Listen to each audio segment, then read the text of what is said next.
Ako po si Raquel Balahadja, nanay po ni Samantha Kinsha. Taga Pampanga po kami. Yun po, na-confirm namin na aplastic anemia March. April, nagsasalin siya ng dugo. Every 2 weeks nasa hospital kami.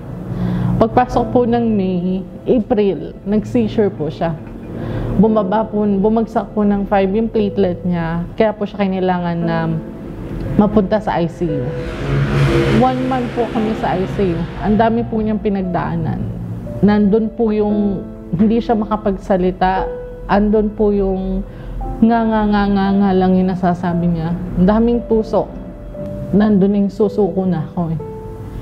Kasi sa buong journey niya, ako lang po yung nakakaalam, ako lang po yung nakakita kung gaano siya nagwawala sa mga tusok.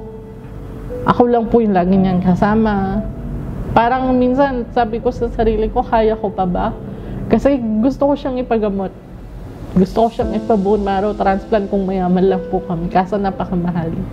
Lahat po ng group na may aplastic anemia, sinalihan po namin.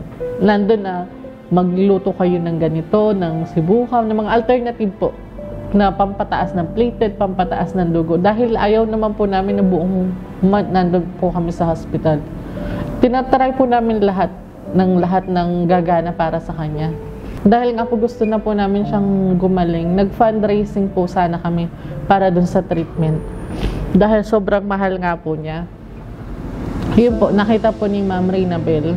Tapos, chinat po siya. High school classmate po kasi sila.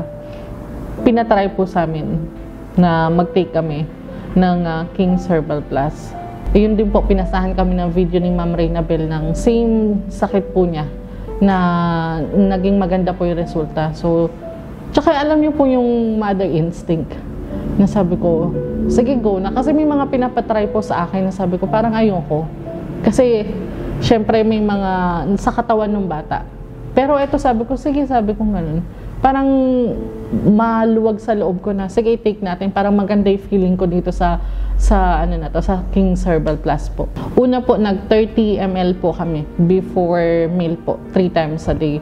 Tapos po, nabanggit po ni Ma'am na if any case po, kasi ang usual dosage po is 60 ml. Kung pwede naman po nataasan, dahil wala naman pong overdosage sa King's Herbal Plus, pinataasan po namin, gradually lang po.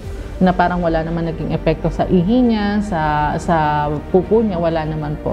So ngayon po, ang take po niya, 60 ml po, 30 minutes before meal po. Naging malakas po yung resistensya niya. Dati po dahil sama-sama po kami sa isang bahay, once na may magkaubo lang po dyan, tiyak po, magkakaubo din po siya. Tapos pag nilagay po namin siya sa hospital, 100% antibiotic. Pero dahil po sa King's Herbal Plus, last October po, first time po niya hindi nag-antibiotic. Nung mga platelet po niya, first time lang po umabot nung na-ICU siya ng 100 plus yung platelet niya. After po nun, bago siya mag-take, puro 25, 30, 65, 80, malabo pa. Pero nung October po, nung umiinom na po siya ng King's Herbal Plus, nag-184 po yung platelet niya. Yung 184 po na yun, parang naging po niya, pondo niya ng 2 months. Hindi po kami nasasalinan. Ganun po kalaki yung tulong.